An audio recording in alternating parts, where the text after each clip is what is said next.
Hey there, and welcome to the channel. Today I've got 5 chilling horror stories that are guaranteed to send shivers down your spine. If you love creepy content, don't forget to hit that like button and subscribe for more terrifying tales. Gone beyond the tree line. The dense forests of the Pacific Northwest held secrets older than memory, veiled behind ancient conifers and moss-laden stones. Brandon and Tyler, both 24 and lifelong friends, had heard the tales passed down through campfire whispers, but like most, they dismissed them as myth. One crisp October morning, with golden leaves crunching underfoot and breath misting in the air, the two friends set out for a weekend escape into the wilderness. Brandon, the more adventurous of the pair, had picked a remote location deep in the Olympic National Forest, a place he claimed was untouched, pure, and perfect for disconnecting. They parked their truck at the end of a gravel road, loaded their gear, and began the long hike into the heart of the forest. With every step, civilization faded away.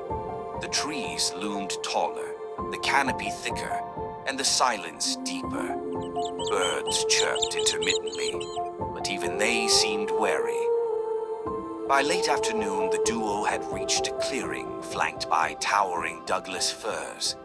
They set up camp, started a fire, and shared beers as dusk bled into night. The sky turned indigo, stars flickering to life above the swaying treetops. "Man, this place is something else," Tyler said, sipping from his can. Brandon grinned. "Told you, just us and the wild." But the wild had been watching. That night, long after they'd doused the fire and zipped into their tents, a sound shattered the stillness. A roar. It wasn't a bear. It wasn't a mountain lion. It was guttural, deep, and impossibly loud. It vibrated through the ground and rattled Brandon's chest. He sat bolt upright. "Tyler, you awake?" "Yeah," came the reply from the other tent, tense and scared. Another roar, closer this time. They both unzipped their tents, flashlights in hand. The beams cut through the darkness, catching the glint of eyes, far too high off the ground. Brandon froze. Tyler whispered, "What the hell is that?" They never got an answer. The creature stepped forward, revealing itself under the moonlight. Towering at least 8 feet tall, covered in matted dark fur with arms longer than any human's and eyes that glowed an unnatural red. Bigfoot. The friends ran. They didn't stop to pack, didn't stop to think, just sprinted into the dark woods, branches whipping at their faces, lungs burning. Behind them, the heavy thuds of pursuit. They lost each other somewhere in the madness. Brandon stumbled into a ravine, tumbling down into a creek. He lay there, soaked and shivering, listening. The footsteps had stopped. Above him, on the ridge, a silhouette, watching. Tyler was never seen again. Brandon's phone was later found half submerged near the creek, cracked and dead. The search lasted for weeks. Volunteers combed the area. Dogs caught scents that vanished at tree lines. No remains were ever found, just massive footprints that led nowhere. The forest kept its secret, and it waited for the next whisper to become a scream. The children in the corners. Nobody really believed the stories about the Melonheads. Not until we went to Kirtland. It was supposed to be a weekend getaway. Just me, Corey, my girlfriend Leah, and our friends Jacob and Trish. We were college seniors, stressed from exams and sick of campus life. Trish found a cheap rental house outside Kirtland, Ohio, nestled near Chapin Forest. It was quiet, rural, too perfect. "They say the woods are haunted," Jacob joked on the drive up, "by little freaks with giant heads." "Melonheads," Leah laughed, "like hydrocephalic cryptids." "Urban legend," I said. Crazy doctor, government experiments, mutated kids in the forest. It's all BS. Trish smirked. But scary BS. We got there Friday evening. The house was old and creaky, with thick woods pressing against the backyard. No neighbors in sight. Inside, the decor looked untouched since the 1970s. Mustard yellow wallpaper, shag carpet, wood paneling. There was a locked basement door. Trish rattled the knob. Creepy. Probably just where the owners keep junk, I said. I tried to ignore the scratch marks on the door frame. We drank and played cards, typical stuff. Then Jacob started telling Melonhead stories from local Reddit threads. How they live in tunnels, come out at night, how they eat flesh. Leah rolled her eyes, but I noticed she sat closer to me. Later that night, we heard something in the woods. It was faint at first, a rustling, like raccoons maybe. But then came soft footsteps. Too soft to be adult. Too heavy to be an animal. Jacob went to the window. Guys, look. We crowded around. Something darted between the trees, low to the ground. Thin limbs, oversized head. We didn't sleep well. The next morning, we found tiny handprints on the sliding glass door. Just 3 fingers smeared in something reddish-brown. That's not funny, Leah said. Tell me one of you did that. No one had. We hiked into the woods later, trying to prove to ourselves there was nothing out there. We found a trail that led deeper than expected. The trees grew denser. The air got colder. Trish spotted something ahead, a collapsed shed, half swallowed by vines. Inside were animal bones and dolls, hundreds of old, rotting dolls. Okay, screw this, Jacob said. We turned to leave. That's when we heard the giggling. High-pitched, childlike, all around us. We ran. That night, something scraped against the house, like nails. Long, thin nails. We turned all the lights on. Sat in the living room. Jacob held a fire poker. Leah clutched my arm. Trish kept checking the windows. Then came the tapping.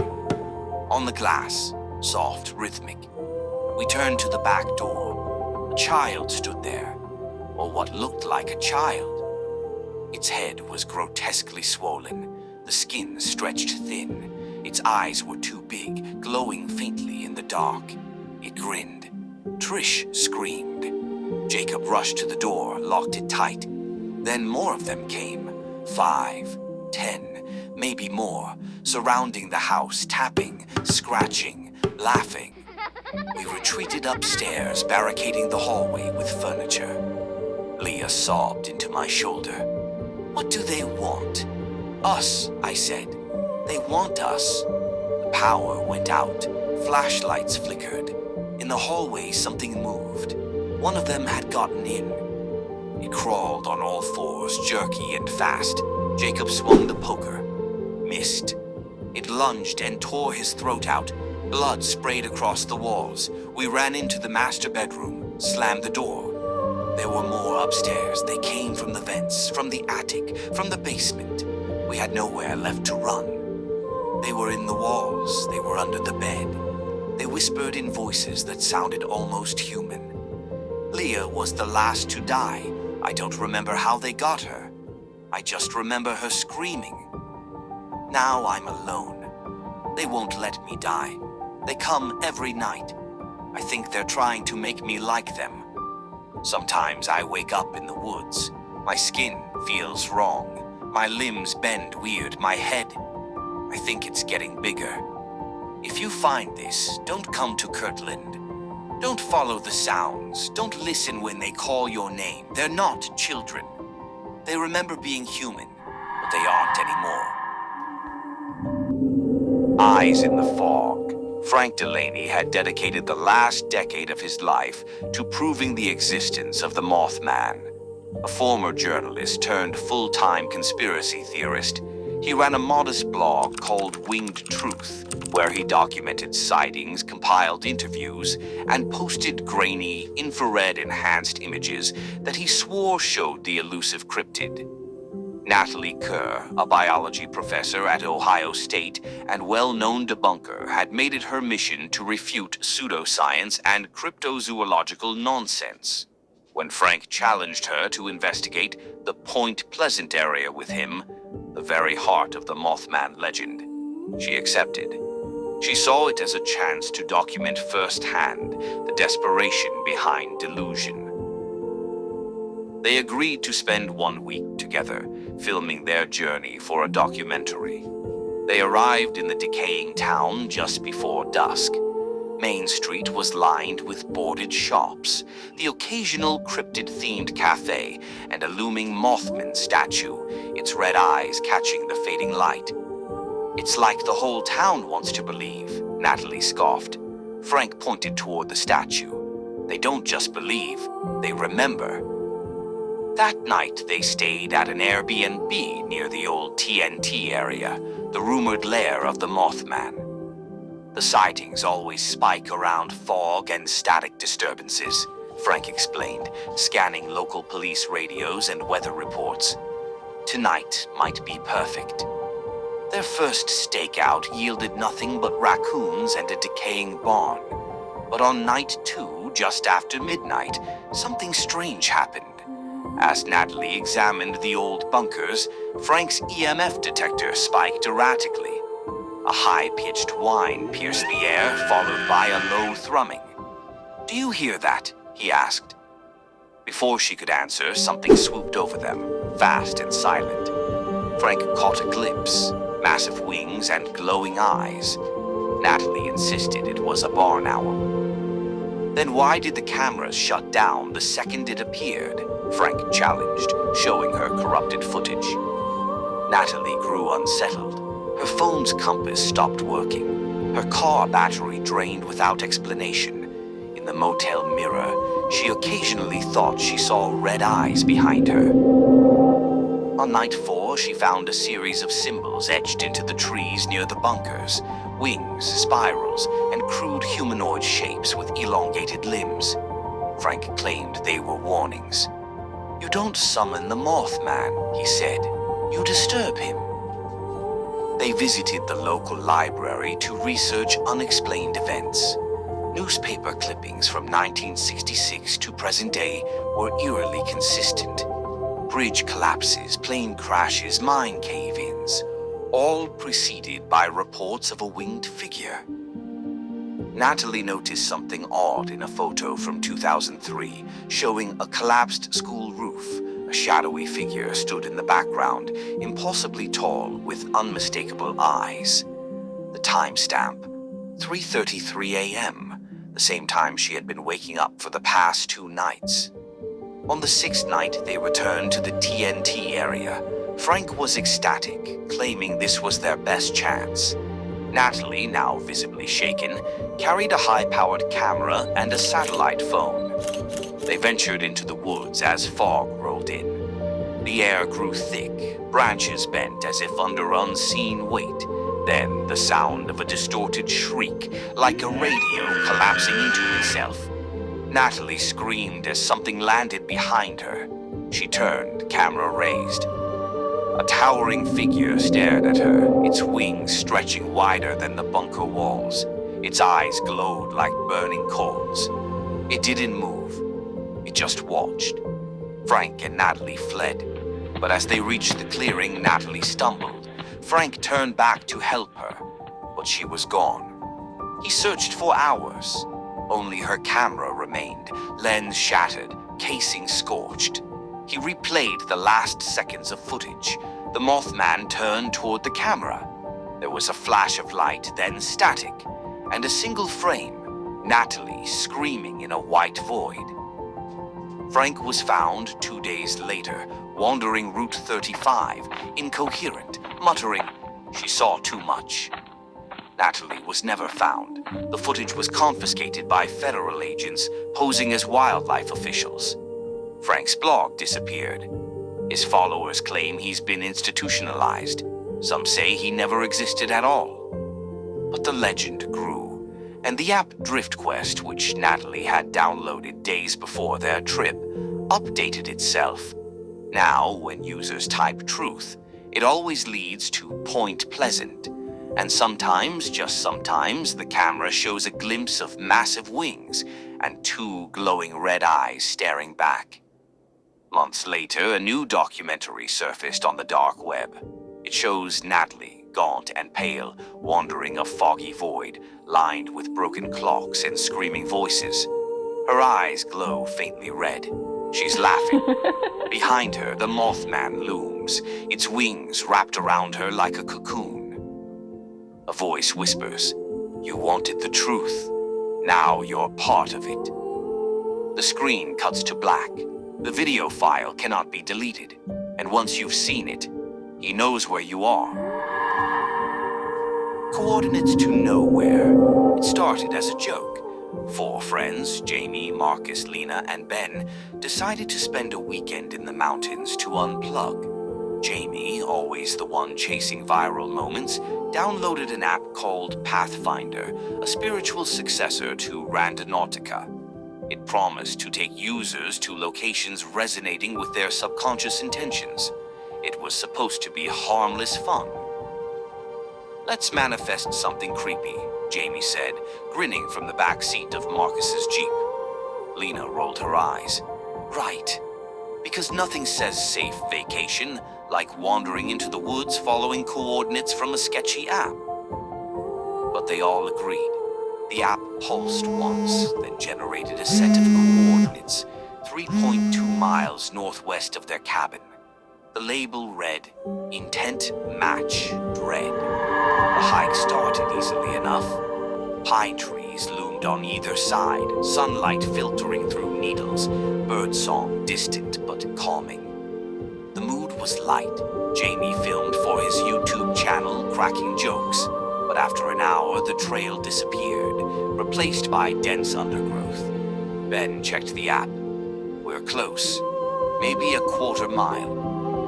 That's when they heard it, a low mechanical hum, like a distant generator mixed with a garbled radio broadcast. "What the hell is that?" Marcus asked. No one answered. They stumbled into a clearing where a toppled radio tower lay tangled in brambles, rusted, decades old. Birds no longer sang. The air felt wrong, thicker, heavier. Lena noticed scorch marks on nearby trees. Jamie's camera stopped working. The lens wouldn't focus. Then came the sound, an ear-splitting siren. But it wasn't from the tower, it was moving. Ben pointed to the tree line. "What is that?" At first, they thought it was another tower, obscured by trees. But it moved, tall, gaunt, flesh like desiccated leather stretched over impossible limbs, and atop its shoulders, twin sirens twitching and pulsing with sound.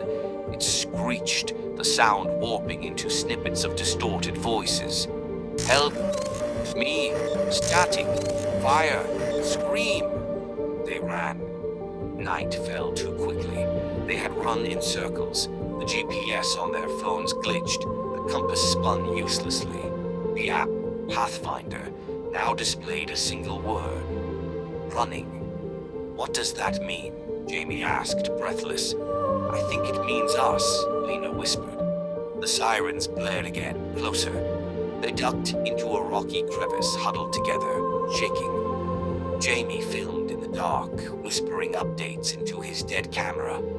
The sirens began to mimic their voices, replaying their own screams, their conversations. Is it learning us?" Marcus asked. No one answered. By morning, Ben was gone. They found his phone shattered on a stump, the final image on his camera roll, a blur of flesh and metal, and a face stretched in silent terror. Marcus wanted to go back for him. Lena stopped him.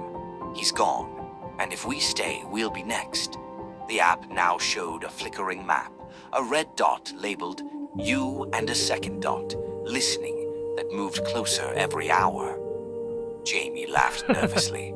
I just wanted views, man. Just wanted a spooky video. He didn't get another chance. That night, they heard his voice calling from the woods. When Marcus went to check, he found Jamie's hoodie tangled in the branches, soaked in blood. Only Lena and Marcus remained. They made one last push toward the road, following the power lines. The sirens grew distant, but never stopped. They came across an old ranger station, dark, abandoned. Inside, a broken radio sputtered static. Marcus fiddled with it. The radio squealed, then played a recording. Experiment 042 terminated. Sound entity migratory. Non-corporeal mimicry observed. Avoid broadcast zones. Then silence. The air split with a blare. Sirens. Close now. They ran again. No plan, no direction, just away. But Lena stumbled, caught in a snarl of vines. Marcus helped her up, but the creature was already upon them. From behind a ridge it emerged, taller than trees, limbs bending wrong, sirens spinning like radar dishes. It let out a final call. Found you. Marcus turned to run. Lena screamed his name, but he didn't stop. Weeks later, hikers found the Pathfinder phone. Its screen cracked, the battery dead. The footage recovered showed frantic walking, running, the sirens, screams. No trace of the four friends were ever found. But sometimes hikers report hearing sirens deep in the woods, and if you listen closely, the distorted voices call out names. Jamie, Ben, Marcus, Lena. The app still exists, Pathfinder. But users report that if you choose dread as your intent, it only gives one set of coordinates. Coordinates to nowhere. Playtime ends. Emma Cray was a rising star in the urban exploration community, known for breaking into derelict buildings and documenting forgotten places on her YouTube channel. One day, she received a mysterious email. Boy, come to the original Playtime Company factory. Find what was left behind. Upload everything. Attached was an address in rural Pennsylvania and a signed waiver with no return address. Playtime Company, once famous for its toys, had shuttered in the 90s following a series of unexplained employee disappearances. The rumors around its flagship mascot, Huggy Wuggy, were viral creepypasta material, but nothing verified, until now. Emma arrived at dusk. The building was enormous and strangely intact. Vines wrapped around rusted signage, but the electricity worked. Security systems blinked with red lights. She went live. Viewers poured in. "This is creepy AF," someone commented. Inside, the lobby was eerily clean. Plush toys rotted in vending machines. Posters of Huggy Wuggy smiling with wide eyes and jagged teeth decorated the walls. Then she saw it. A corridor marked Testing Wing Restricted. She followed it. The testing wing looked untouched. Emma found a security office with a TV and a stack of dusty VHS tapes labeled Huggy_Wuggy_live_demo_001. Subject escalation log. She played the first tape. Grainy footage showed scientists presenting Huggy as a sentient playmate. At first, it hugged volunteers gently. Then came the screams.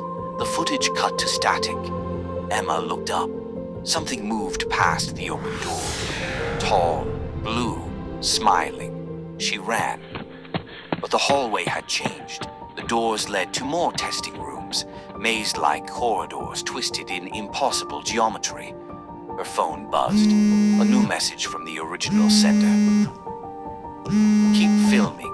You're the content now." She found a playroom, walls covered in childlike crayon drawings of Huggy Wuggy with red mouths and X's for eyes. In the corner, a giant plastic egg. It cracked open. Huggy Wuggy stepped out 8 feet tall, limbs too long, mouth too wide. Hug time. It whispered in a dozen overlapping voices. Emma fled, her camera pointed backward. The stream was glitching. The viewers were trapped watching through a digital lens as Huggy pursued her. She hid in a locker. Breath silent, the locker door bent slightly, then snapped shut. Whispers in the dark. Don't hide from hugs. She found a control room. Console lights flickered. Emergency reset? She hit yes. The walls groaned. Lights surged. Huggy shrieked in fury. The stream returned to full quality. Thousands watched as Emma sprinted through collapsing corridors. The exit came into view. Then the floor caved in. She plummeted. Emma awoke in a padded nursery room, strapped to a high chair. Huggy Wuggy entered, arms open. You stay. That means you're mine. The walls displayed live footage of her face, blank, stitched into a smile. A screen blinked. Subject 007. Emma's status successfully adopted. Her stream stayed live for days. In the background, Huggy rocked back and forth, cradling something that looked a lot like her. Thanks for watching. If you enjoyed these horrifying tales, don't forget to like and subscribe for more. Want even more chills? You can find my books on Amazon. Just search for Lex Kin. And don't miss my latest novel, I Love You, available now. Until next time, stay spooky.